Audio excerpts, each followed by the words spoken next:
जय सिया राम। जय श्री राम। जीवन में काफ़ी विविधता है, जटिलता है। कई बार चीज़ें हमारे अनुकूल बैठ जाते हैं, कई बार प्रतिकूलता ज़्यादा दिखाई देती है, तो व्यक्ति परेशान हो जाता है कि जीवन सुगम कैसे हो, अनुकूल कैसे हो। इसके लिए वो पूजा पाठ करता है, तमाम तरह के उपाय करता है। आम तौर पे लोग परेशान रहते हैं कुछ शब्दों को सुनकर। आपके सामने ज्योतिषाचार्य तरुण कपूर जी उपस्थित हैं, जो आपको विस्तार से इस बारे में बताएंगे। और इनसे बातें हो रही थी तो एक जो शब्द है जिसको हम कहते हैं गुरु चांडाल दोष, इस दोष को सुनते ही व्यक्ति घबरा जाता है, परेशान हो जाता है। उसी के बारे में आज तरुण कपूर जी आपको विस्तार से बताएंगे कि इस दोष से क्या होता है और उसका निराकरण कैसे हो सकता है। बिल्कुल, ये तमाम बातें आपको आज बताएंगे। स्वागत है आपका। जय सिया राम। जय श्री राम जी। तो इस तरह का जो शब्द है अक्सर हमें देखने सुनने को मिल जाता है, और जिस किसी को भी बता दीजिए या वो व्यक्ति सुन लेता है तो परेशान होता है कि लगता है कि अब तो चीज़ें अनुकूल नहीं होंगी या फिर बहुत कठिनता हो जाएगी, जीवन में संघर्ष बढ़ जाएगा। क्या आप खास बता रहे हैं आप? सबसे पहले तो हम दर्शकों का धन्यवाद करना चाहते हैं जिन्होंने हमें बहुत ज़्यादा प्यार दिया, और जो हमने पिछले 2 प्रोग्राम किए शनि जयंती के ऊपर और निर्जला एकादशी के ऊपर, उसमें हमने जब बहुत सारी कुंडलियाँ देखी, उसके अंदर मनोज जी हमने यही देखा कि शनिदेव और सूर्य नारायण के अलावा एक जो ऐसा योग है जिसने उस परिवार को और उस पूरे खानदान को बहुत ज़्यादा त्रस्त कर रखा था, और घर में समृद्धि नहीं थी, पैसा नहीं था, बच्चों की पढ़ाई नहीं थी, या काफ़ी लोग बे औलाद थे, या उसके अलावा घर के अंदर ना भाग्य चलता था, ना लाभ आता था, ना ही उनका पैसा इस प्रकार का बन पाता था जिससे वो घर में समृद्धि इकट्ठी कर सकें या घर में सोना तक भी खरीद सकें। तो उसमें जब हमने बहुत सारी कुंडलियों में देखा तो हमने यही पाया कि उन कुंडलियों के अंदर गुरु चांडाल दोष था।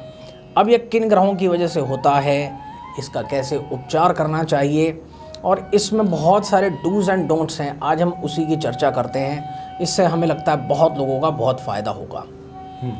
जब भी जन्म कुंडली के अंदर मनोज जी राहु महाराज और बृहस्पति देव ये किसी भी प्रकार से मिल जाएं, अर्थात या तो बृहस्पति देव के घरों के अंदर राहु महाराज आ जाएं या ये नीच के हो जाएं, तो एक तरीके से ये गुरु चांडाल दोष या फिर इस प्रकार का दोष बनाता है जिसे हम पितृदोष भी कहते हैं। इसी के बारे में हम आपको सबसे पहले घरों के हिसाब से समझाते हैं। दैत्यों के राजा शनिदेव और उन्हीं के दरबार के अंदर 2 ग्रह राहुदेव और केतुदेव, जिनका कार्य है सूर्य को और चंद्रमा को अस्त करना या फिर अमावस का दोष लगाना, या फिर जिसे हम प्रॉपर सूर्य ग्रहण या चंद्र ग्रहण की श्रेणी में लेकर के जाते हैं। इसी के अंदर अगर राहुदेव सूर्य के मित्र अर्थात मंगल, बृहस्पति और सूर्य के स्वयं के घर में हों तो बहुत ही खराब सर्पदोष बन जाता है, जिसकी हमने शनिचरी अमावस्या या शनि देव के जयंती वाले एपिसोड में बहुत सारी चर्चा की थी। लेकिन अगर इसी वक्त पर यह बृहस्पति देव की राशियों में आ जाए या फिर किसी भी प्रकार से नीच का हो जाए, हम दर्शकों को ये बता देते हैं कि बृहस्पति देव की 2 प्रिय राशियां हैं। जैसे 9वीं राशि जो धनु राशि होती है, जिसे हम सैगिटेरियस बोलते हैं, और 12वीं राशि पाइसेस अर्थात मीन राशि। अगर राहु महाराज कुंडली के 12 घरों में किसी भी प्रकार से इस 9वीं या 12वीं राशि में आ जाएं, तो सबसे पहले दर्शकों ये नीच के राहु महाराज हो जाते हैं। और जिस प्रकार से हमने पहले के कार्यक्रमों में बताया है, अगर शनिदेव पूरा सर्प है तो सर्प का जो शीश है वो राहु महाराज हैं, और टेल या दुम है वो केतु महाराज हैं। अब जिस प्रकार से ये हेड काम करेगा, जिस प्रकार से हमारा दिमाग काम करेगा, पूरा शरीर उसका अधीन होकर के चलेगा। अब मान लीजिए राहुदेव इन दोनों राशियों में नीच के हैं, तो दर्शकों उस वक्त पर केतु भी नीच के ही होंगे, और ये दोनों के दोनों उस वक्त पे जन्म कुंडली और उस जातक की ज़िंदगी में बहुत डैमेजेस देते हैं, बहुत ज़्यादा नुकसान पहुंचाते हैं। अब जैसे हम घरों की बात करते हैं, इसमें जो हम 5 कुंडली के घर हैं, दर्शकों आप सबको पता है कि जन्म कुंडली में 12 घर होते हैं। अगर कुंडली के इन 5 घरों में राहुदेव किसी भी प्रकार से बैठ जाएं जिस मर्जी राशि के अंदर, तो ये बहुत बुरा बृहस्पति का दोष बना देते हैं। जैसे कि जन्म कुंडली का 2रा घर, 5वां घर, 9वां घर, 11वां घर और 12वां घर, अगर इनमें राहु महाराज अकेले हों तो बहुत ही खराब परिस्थिति में ये बृहस्पति देव को खराब कर देते हैं। और इनके खराब हो जाने से जो हमने अभी आपको बताया जो 5 या 6 सिम्टम्स हैं वो ज़िंदगी में होते ही होते हैं। इस परिस्थिति में अगर ये नीच के हो जाएं, यानी जैसे मैंने आपको बताया ये 9वीं राशि अर्थात धनु राशि और 12वीं राशि अर्थात मीन राशि में आ जाएं, तो ये बहुत बुरा फल देते हैं। इसी के साथ जैसे हम बात कर रहे थे गुरु चांडाल दोष की, अगर इसी वक्त पर किसी भी राशि के अंदर राहु देव के साथ बृहस्पति देव आ जाएं, तो दर्शकों उसको कहते हैं गुरु चांडाल दोष। इस दोष की वजह से घर में समृद्धि खत्म हो जाती है। ग्रहों के जितने मर्जी अच्छे योग हों उनका अच्छा फल कभी भी नहीं मिल पाता। उसी वक्त पर अगर किसी भी प्रकार से शनि देव के साथ चंद्रमा या सूर्य या मंगल भी आ जाएं, तो इसका बहुत ज़्यादा बुरा इफ़ेक्ट उस घर के ताल्लुकदार रिश्तेदारों पर पड़ता है। मान लीजिए जैसे हम बात कर रहे हैं सूर्य या चंद्रमा या मंगल, ये तीनों ही उस वक्त पर शनि देव के साथ आ गए, तो सूर्य अर्थात पिता, माता अर्थात दादी नानी और स्वयं माता, मंगल अर्थात यार दोस्त और आपके पार्टनर भी मंगल भगवान में आते हैं। सबसे इम्पॉर्टेंट बात, जब यह मंगल इस प्रकार से खराब होता है तो भाई से और भाई की आने वाली भार्या अर्थात भाभी से भी बहुत ज़्यादा कष्ट मिलते हैं। जिस भी प्रकार से ये राहु देव बृहस्पति देव को खराब कर रहा होता है, उस घर से रिलेटेड सारी की सारी चीज़ें हमारी ज़िंदगी में बहुत उथल पुथल मचाती हैं और इसी के उपाय करने बहुत ज़्यादा ज़रूरी है। अब जैसे हमने पहले के शोज़ में भी बात की थी कि राहु देव सूर्य के घरों में आ जाएं, जैसे पहला घर और 5वां घर, तो ये बहुत बुरा सर्प दोष बना देता है। इसी प्रकार से अगर ये 9वें घर में बृहस्पति देव के भी घर में आ जाए तो सर्प दोष बना देता है। 11वें और 12वें घर में जाने से ये लाभ को ख़त्म कर देता है। बड़े बुजुर्गों की उम्र भी कम हो जाती है। इसी में हम बहुत इंपॉर्टेंट बात बताना चाहते हैं दर्शकों, ख़ास तौर पर राहु महाराज जब भी 9वें घर में, 11वें घर में या 12वें घर में हो, और अगर जिस जातक की कुंडली में ऐसा हुआ है कि वो अपने पैदा होने के केवल 8 से लेकर ज़्यादा से ज़्यादा 12 साल तक की उम्र में ही अपने घर के बुज़ुर्गों को खो दे या अपने पिता या माता को खो दे, इसका मतलब राहु उस कुंडली में लगा हुआ है। क्योंकि हमारे पास बहुत सारे कॉल आए जब हमने उन्हें बताया कि इस कुंडली में राहु लगा हुआ है, इसका अर्थ यह है कि राहु महाराज बहुत भारी है घर के अंदर और इसी के कारण घर में समृद्धि नहीं है और धीरे धीरे फैमिली शॉर्ट होती चली जाती है। इसीलिए 15-20 सालों से दर्शकों यही देखा गया कि हम समृद्ध परिवारों से निकल करके धीरे धीरे न्यूट्रल फैमिलीज़ में चले गए और घर जो था बड़े से छोटा होता गया, सदस्यों के हिसाब से भी और इसके अतिरिक्त जो घर का बड़ा होना चाहिए कि जैसे एक घर था जिसमें बहुत सारे लोग खुशी खुशी रहते थे, लेकिन इस योग की वजह से सबके सबकी ज़िंदगी त्रस्त होती चली गई और सब धीरे धीरे बिछड़ते गए और अलग अलग हो गए, जिसकी वजह से उनकी वो समृद्धि नहीं रही जो पहले हुआ करती थी। अलग अलग घर होने की वजह से या लोगों का एक साथ जुट ना होने की वजह से उन घरों में बहुत ज़्यादा दिक्कतें रही, जिससे बृहस्पति देव खराब हो गया। बृहस्पति देव अर्थात वो पैसा जिससे हम बहुत ज़्यादा घर में समृद्धि लेके आते हैं, जिस प्रकार से हम घर के अंदर स्वर्ण या सोना खरीदते हैं। जिन भी जातकों को अपनी ज़रूरतें पूरी करने के लिए बार बार घर का सोना बेचना पड़े या घर में सोना बने ही ना, उन्हें समझ जाना चाहिए कि कहीं ना कहीं राहु महाराज कुंडली के दूसरे, 5वें, 9वें, 11वें या 12वें घर में है। और जैसे मैंने आपको जो 2 राशियाँ बताई, अगर ये उनमें होगा तो ये बहुत बुरा दोष पैदा कर देगा। इसके बचावट के लिए जैसे हम बात करते हैं, अगर बृहस्पति देव अच्छे घरों में हो तो थोड़ी बहुत बचावट हो सकती है। जैसे उस वक्त पर अगर मान लीजिए बृहस्पति देव 4थे घर में बैठ जाएं या 7वें घर में बैठ जाएं या किसी भी तरीके से पहले घर में आ जाएं, क्योंकि ये तीनों केंद्र के घर हैं, कभी कभी 10वें घर में भी। तो अगर ये इन चारों घरों में से किसी में भी होते हैं तो बचावट का थोड़ा बहुत एक रास्ता समझ में आता है। मगर उसी वक्त पर अगर बृहस्पति महाराज बहुत ज़्यादा कमज़ोर हो जाएं तो बहुत अच्छे और खासे उपाय करने पड़ते हैं, जिसके बाद में परिस्थिति ठीक होनी शुरू होती है। अच्छा, जी जी। तो लक्षण तो आपने बताया, और क्या क्या परेशानियां होती हैं? जैसे बहुत सारे भक्त, देखिए हम आपको घरों के हिसाब से बताना ज़रूर पसंद करेंगे। जैसे हमने बताया कि पहले घर में राहु देव जैसे आ जाते हैं तो सबसे पहले ये सूर्य को खराब कर देते हैं। सूर्य का खराब होने की वजह से पिता कभी भी आपका वो सहयोग नहीं दे पाते जैसे उन्हें एक बच्चे के लिए देना चाहिए। उनके अपने कारोबार में भी या अपनी सर्विस में बहुत ज़्यादा दिक्कतें होती हैं। दर्शकों, इसकी सबसे बड़ी इंडिकेशन यह होती है कि पिता हर प्रकार से इंटेलिजेंट होने के बावजूद भी अपने काम में इतने ज़्यादा सक्सेसफुल नहीं होते कि वो घर की ज़रूरतों को पूरा कर सके। और इसी में ही हमने देखा है कि पिता को बार बार अपने पूर्वजों का सोना बेचना पड़ता है घर की अलग अलग ज़रूरतों को पूरा करने के लिए। क्योंकि इतने वर्षों की प्रैक्टिस के बाद हमें यही चीज़ समझ में आई कि जिस भी घर के अंदर समृद्धि नहीं हो रही, बार बार परेशानियां आती जा रही हैं, परेशानियां ख़त्म ही नहीं हो रही, उनको अच्छा करने के लिए सबसे पहले हमने राहु और केतु का ही एक बहुत अच्छा उपाय अपनी समझ से लोगों को बताया। और उसके बाद हमने काफ़ी यही देखा कि लोगों की ज़िंदगी ठीक ठीक होने लग गई। क्योंकि अगर आप इन दोनों ग्रहों को अच्छा नहीं करोगे दर्शकों, तो कभी भी समस्या दूर नहीं होगी और आपकी ज़िंदगी धीरे धीरे डाउनफॉल की ओर जाती ही जाएगी। अच्छा। तो इसलिए दर्शकों, सबसे ज़्यादा यह ज़रूरी है कि जिसको भी ये सब कंडीशंस अपनी ज़िंदगी में लग रही हों, वो अच्छे से अपनी कुंडली का निरीक्षण अवश्य कराए। क्योंकि जब तक आप अपनी कुंडली को अच्छे से दिखाओगे नहीं और आपको पता नहीं चलेगा कि किसी भी प्रकार का सूर्य या चंद्र ग्रहण के अलावा, जैसे हमने इन 5 घरों में बताया, राहु देव का बहुत ज़्यादा बुरा फल रहता है।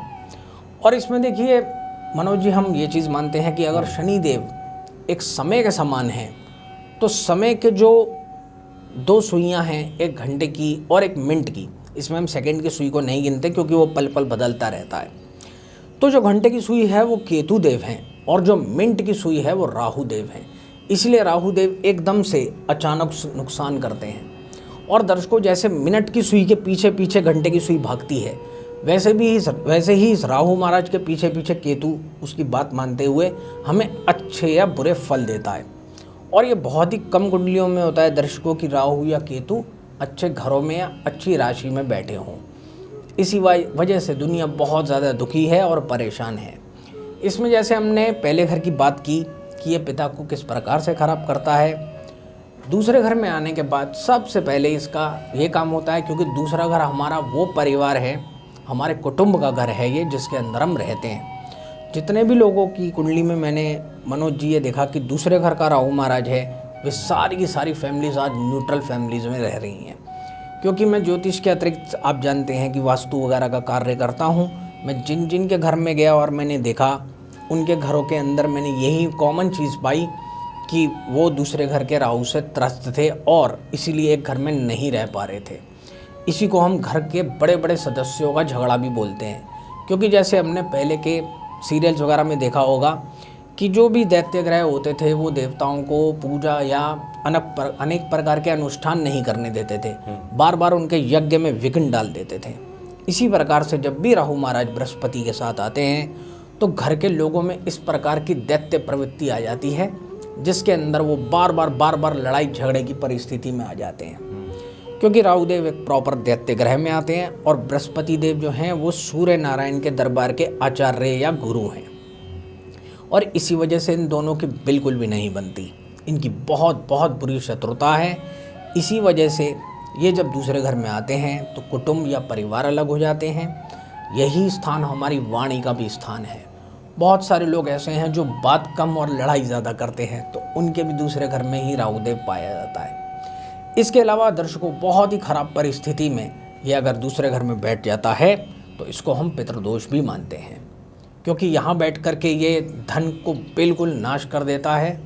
और हमारे पास ऐसे बहुत सारे लोग आए जो अपने पुराने कामों में संलिप्त थे और उनको यही बार बार शिकायत थी कि गुरुजी हमें धन बचता ही नहीं है। अगर हम दिन का 1,00,000 रुपया भी कमा लें तो 1,15,00,000 का खर्चा हमें सामने नज़र आ जाता है। तो उनका दर्शकों दूसरे घर का ही राहु महाराज था। इस परिस्थिति में राहुदेव इतने ज़्यादा खराब हो जाते हैं कि कुटुंब अलग अलग हो जाता है। एक ही घर में बैठने के बावजूद भी लोग आपस में बात करना पसंद नहीं करते और उसका एंड यही निकलता है कि किसी ना किसी फैमिली को उस बहुत बड़ी फैमिली में से अपना रास्ता अलग करना पड़ता है अपने जीवन को चलाने के लिए। इसी के अंदर दर्शकों मैं बहुत इंपॉर्टेंट बात ऐड कर देता हूँ। जैसे मैंने बोला दूसरा घर धन भाव भी है, तो ऐसी परिस्थिति में जिन घरों की मेरे पास कुंडलियाँ मैंने देखी इतने वर्षों में, अक्सर उनका बिजनेस एक होता है कि एक ही दुकान पे 4 या 5 लोग बैठे हुए हैं, जैसे 3 भाई हो गए, एक चाचा जी हो गए और एक पिता हो गए। और जब धीरे धीरे फैमिली बढ़ती है तो इतने बड़े बिजनेस को संभाल पाना और उससे उन 5 फैमिलीज़ का हिस्सा निकाल पाना बहुत ज़्यादा कठिन हो जाता है। और इसीलिए इस बिज़नेस को धीरे धीरे अलग करना पड़ता है या अपने घर को छोटा करके किसी भी प्रकार से उन तीनों भाइयों का और चाचा और पिता का खर्चा निकालना परम आवश्यक हो जाता है। और इसी के अंदर बहुत ज़्यादा खराबियाँ आती हैं। यहाँ बैठा हुआ राहु महाराज दर्शकों सबसे बड़ी प्रॉब्लम एक और देता है। यहाँ पर ये ससुराल पक्ष को भी बहुत दिक्कतें देता है और ससुराल पक्ष की बहुत ज़्यादा इस घर में दखल अंदाजी भी होती है। इसके मैंने बहुत सारे एग्जांपल्स देखे मनोज जी। तो इन सब के उपचार हम आपको प्रोग्राम के एंड में बताएंगे। जैसे हम बात करते हैं कुंडली में 5वें घर में जब ये राहुदेव आ जाएं तो ये सूर्य और बृहस्पति दोनों का ही घर है। यहाँ पर ये बैठ करके इन दोनों को ही बहुत ज़्यादा नुकसान पहुँचाते हैं। जिन भी बच्चों की एजुकेशन कंप्लीट नहीं हो पाती, जिनके दिमाग में हमेशा एक के बाद आइडियाज़ दूसरे आते ही रहते हैं, जिनका कभी कोई रिजल्ट नहीं निकलता, वो 5वें घर के राहुदेव वाले मारे हुए होते हैं। इसके अंदर इंसान केवल योजनाएं ही बनाता रहता है और लेकिन कुछ कर नहीं पाता। उसका दिमाग किसी भी ट्रैक पर कभी भी नहीं रहता, क्योंकि जैसे हमने हमेशा बताया है कि राहुदेव और केतुदेव पहले स्वर्ण भानु नाम के एक राक्षस थे और सागर मंथन के वक्त पर विष्णु भगवान द्वारा उनकी गर्दन कटने की वजह से ऊपर का हिस्सा राहुदेव का रह गया और नीचे का हिस्सा केतुदेव का रह गया। अब राहुदेव जो केवल शीश या सिर्फ गर्दन का हिस्सा है, इसके पास धड़ नहीं है, इसके पास हार्ट नहीं है, ये इमोशनलेस प्लेनेट है। इस वजह से कोई भी इंसान जो राहुदेव वाला होता है, जैसे हमने अभी बात की कि राहुदेव जिस पर भारी हो या जिस पर राहु लगा हुआ हो, ऐसा व्यक्ति 100% एक इमोशनलेस इंसान होगा और वो केवल और केवल अपने बारे में ही सोचेगा। और ऐसा बंदा फिर दूसरों का प्रिय भी नहीं रह पाता और इसलिए ऐसे व्यक्ति की दर्शकों दूसरों से ज़्यादा बनती नहीं है। या तो जो सामने वाला होगा अगर वो भी राहु प्रधान होगा, उसकी उसी से ही पट पाएगी, वरना उसके साथ और किसी भी व्यक्ति के साथ उसका अच्छा संबंध नहीं रहता है दर्शकों। तो इसीलिए ये वाला दोष भी बहुत ज़्यादा खराब रहता है, क्योंकि 5वां घर हमारा भविष्य भी है और हमारे बच्चे भी हमारा भविष्य होते हैं। यहाँ पर बहुत सारी कन्याएं और बहुत सारे लड़कों की हमारे पास कुंडलियाँ आई, जिनकी शादी को 4 साल से लेकर 15-15 साल हो गए थे दर्शकों, और उनके यहाँ संतान सुख नहीं था। तो इसके भी जब तक उपाय नहीं होते तब तक आपकी ज़िंदगी में कोई भी प्रॉपर सुख नहीं आता है, क्योंकि यहाँ बैठकर ये सूर्य को बहुत ज़्यादा खराब कर देता है। एक और दोष जिसकी हम बात करते हैं, जिसके अंदर राहुदेव 9वें घर में आ जाता है, ये घर के पूर्वजों के लिए बहुत ज़्यादा खराब रहता है दर्शकों। पूर्वजों का बना बनाया प्रॉपर्टी, पैसा और उनके आभूषण आपके किसी भी काम नहीं आ पाता। आप जिस भी काम में जाते हो, भाग्य आपका साथ कभी भी नहीं देता है। इसी वजह से ऐसे लोग ही होते हैं जो बार बार बेचारे अपना काम बदलते रहते हैं, लेकिन उन्हें सफलता नहीं मिलती। इतना खराब राहु होने की वजह से इंसान के अंदर बहुत ज़्यादा सोच समझ तो होती है और उसकी बात में दम भी बहुत होता है, परंतु वह अपने लिए कभी भी कुछ नहीं कर पाता है दर्शकों। इसलिए इस वाले योग को हमेशा ही बहुत देखभाल करके हम चलते हैं और इसके उपचार करवाने के बाद ही हम लोग उस व्यक्ति की ज़िंदगी को अच्छा कर पाते हैं। अब हम बात करते हैं, जैसे हमने बताया राहु महाराज 11वें घर में आते हैं। यहाँ पर सबसे बड़ी समस्या यह रहती है कि ये वाला घर आपके बुज़ुर्गों के अतिरिक्त बुज़ुर्गों के बड़े भाई, यानी कि आपके जैसे पिताजी के बड़े भाई यानी आपके ताऊ जी हो गए, या जो आपका स्वयं का बड़ा भाई है, उसको भी हम 11वें घर से देखते हैं दर्शकों। तो ये वाले घर में राहु महाराज को मैं सबसे ज़्यादा डेंजरस मानता हूँ, क्योंकि यहाँ पर ये अपने पिता के अलावा, अपने भाई के अलावा, अपने ताऊ और उनके आगे के बच्चों के लिए भी बहुत घातक दोष दे देता है। और ये 5 में से जैसे दूसरा, 5वां, 9वां, 11वां और 12वां, ये सबसे ज़्यादा खतरनाक राहु महाराज होता है, जिनका भी 11वें घर का होता है, क्योंकि ये बहुत ही ख़राब परिस्थिति का एक सर्प दोष बना देता है। जैसे हमने पिछले प्रोग्रामों में बताया, इसके अंदर लाभ दर्शकों टोटली डैमेज हो जाता है। मेरे पास जो भी बहुत सारी कुंडलियाँ आई जिसके अंदर मनोज जी लोगों को करोड़ों अरबों तक का नुकसान हुआ, वो 11वें घर के राहुदेव वाले ही रहे। क्योंकि उसमें सबसे ज़्यादा प्रॉब्लम यह थी कि इंसान को व्यक्ति ही ऐसे जुड़े सामाजिक रूप में, क्योंकि पांचवा घर जो है जिस प्रकार से सूर्य भगवान का है, हमारी सारी की सारी सोशल लाइफ या जो हमें लोग जुड़ते हैं वो सूर्य नारायण की वजह से जुड़ते हैं। जैसे मान लीजिए हमारी जन्म कुंडली में अच्छे सूर्य नारायण हैं तो हमें मनोज जी और बहुत सारे आध्यात्मिक लोगों से जुड़ाव हुआ। लेकिन अगर हमारा पांचवा घर खराब होगा तो हमें हमेशा ही इस प्रकार के लोग कनेक्ट होंगे जो हमें नुकसान ही पहुंचाएंगे, चाहे वो नुकसान ना पहुंचाना चाहते हों। परंतु ऐसे लोग आपकी लाइफ में आते ही इसलिए हैं मनोज जी कि वो आपका नुकसान कर सके किसी भी वे में, डायरेक्टली और इनडायरेक्टली। तो इस चीज़ को देखना दर्शकों बहुत ज़्यादा ज़रूरी होता है। इसके अंदर जो बहुत ज़्यादा एक और ख़राब बृहस्पति देव के ही घर के अंदर राहु देव आ जाता है, वह 12वें घर का होता है। हाँ दर्शकों, इसमें मैं एक चीज़ ऐड कर देता हूँ। इस चीज़ को हम कालसर्प दोष से बिल्कुल अलग रखेंगे क्योंकि वो एक ऑल टुगेदर डिफरेंट थिंग है। क्योंकि इससे रिलेटेड हमें पता है लोग हमें बहुत ज़्यादा कॉल भी करते हैं और पूछते भी हैं। तो दर्शकों इसको कृपया कालसर्प दोष से बिल्कुल अलग रखें क्योंकि ये अपने आप में ही बहुत बुरा दोष है।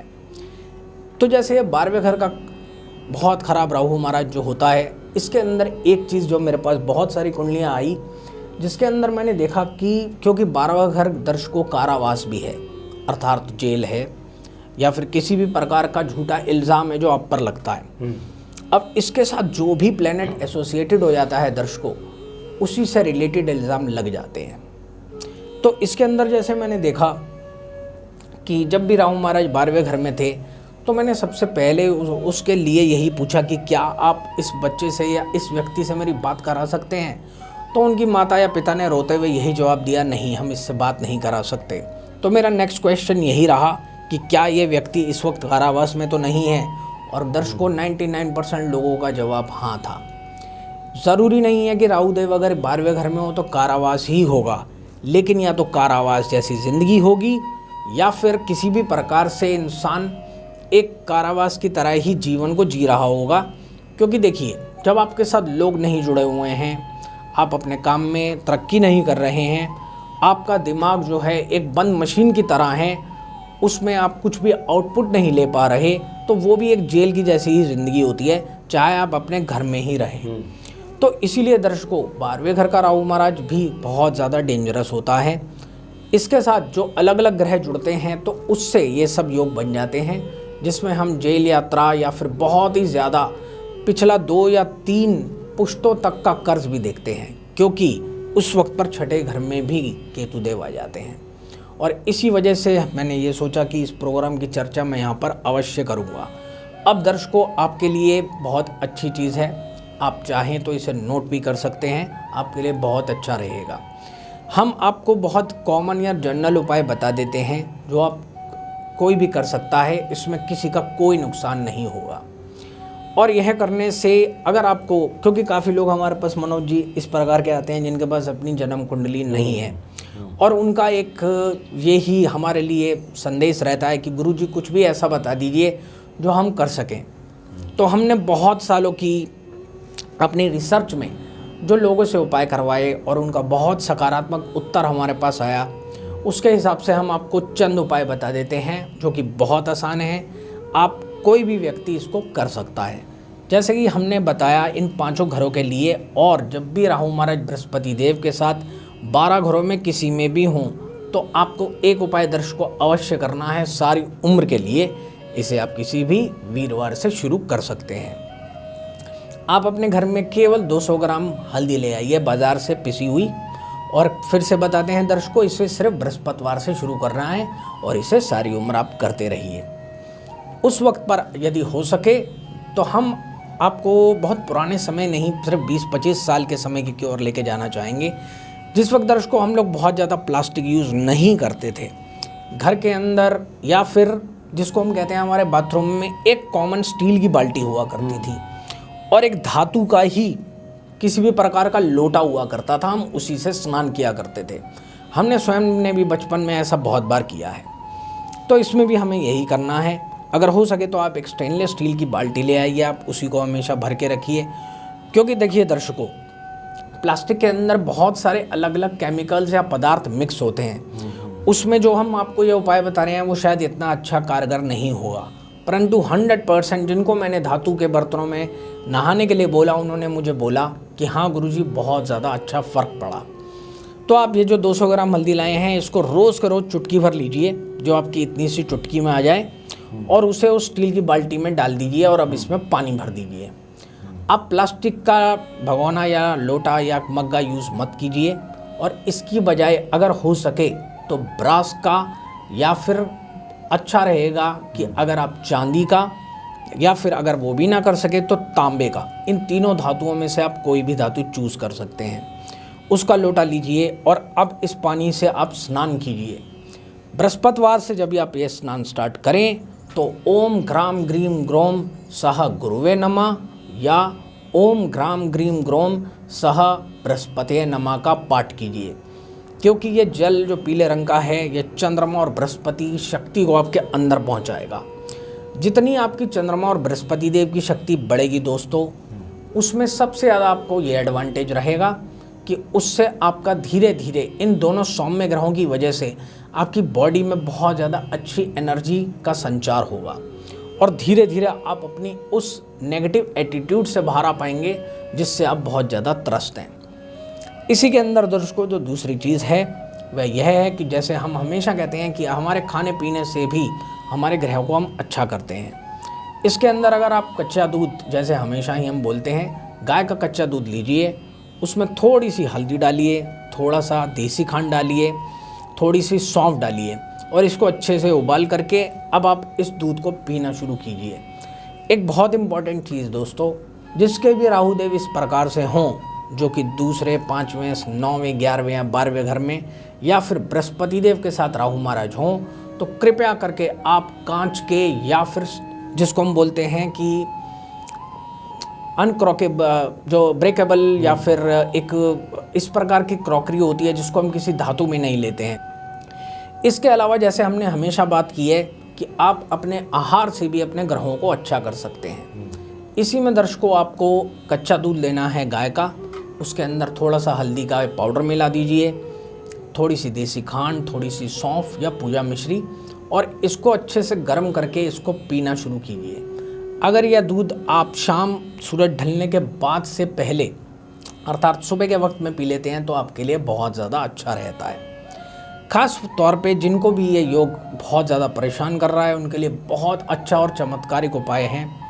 आपको मंदिर जाना है नहा करके दर्शकों, और जैसे हम हमेशा ही बात करते हैं, जिनके भी राहु केतु या शनिदेव खराब हों उनको डार्क कलर के कपड़े बिल्कुल नहीं पहनने चाहिए, जिसके अंदर चाहे डार्क नीला कलर हो, नेवी ब्लू कलर या काला कलर, या किसी भी प्रकार से मिक्स किया हुआ ब्लैक और बहुत सारे अलग अलग रंग वो वाले कपड़े बिल्कुल नहीं पहनने चाहिए। इसमें दर्शकों आपको अच्छा रंग यही रहेगा कि या तो आप प्रॉपर फगवा रंग पहने, या पिंक पहने, पीच पहने, या येलो कलर पहने, या सनफ्लावर का रंग पहने, जिससे बृहस्पति देव बहुत ज़्यादा स्ट्रांग होता है।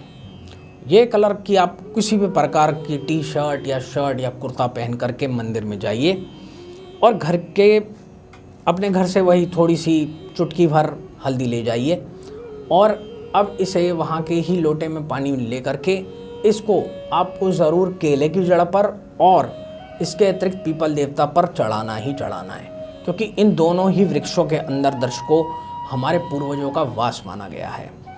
इससे आपके घर में जिनके भी पुत्र नहीं हैं वो केले की पेड़ की सेवा से, और जिनके घर में बरकत नहीं है वह इस पीपल देवता की सेवा से इन दोनों ही चीज़ों को बहुत ज़्यादा अपनी ज़िंदगी में शामिल कर सकते हैं। जिनकी भी ज़िंदगी में समृद्धि नहीं है और बहुत ज़्यादा दिक्कतें हैं, वे कॉल करके अपनी जन्म कुंडली दिखा करके, क्योंकि देखिए अगर आपकी जन्म कुंडली में किसी भी प्रकार का ज़्यादा बड़ा दोष है, चाहे वो काल सर्प दोष हो या सर्प दोष हो या चंद्र ग्रहण या सूर्य ग्रहण दोष हो, क्योंकि ये दोष जो हैं ये आपके इस दोष को बहुत ज़्यादा आगे बढ़ा देते हैं और आपकी ज़िंदगी कभी भी कंट्रोल में नहीं आती, और बगैर पूजा के दोस्तों कभी भी आपकी ज़िंदगी ठीक नहीं हो पाती। इसलिए यह कॉमन उपाय और उससे पहले पूजन ये परम आवश्यक है। आपकी किसी भी प्रकार की कोई भी समस्या हो उसके लिए आप अपनी जन्म कुंडली का विश्लेषण अवश्य कराइए, ताकि आपको आपकी कुंडली के हिसाब से उपाय दिए जा सकें। तो इन उपायों को कीजिए, और ख़ासकर लक्षणों से आप तो समझ ही सकते हैं कि क्या परेशानी आपको है। और कलर थेरेपी तो आपने बता ही दिया, अधिक से अधिक आप वैसे कपड़े पहने जो कि शनि, राहु और केतु को एक्टिव ना करते हो। बिल्कुल। तो निश्चित तौर पे आपके जीवन में सफल की प्राप्ति होगी, सुगम होगा जीवन, अनुकूलता प्राप्त होगी। बहुत बहुत धन्यवाद आपका। जय सिया राम। जय श्री राम।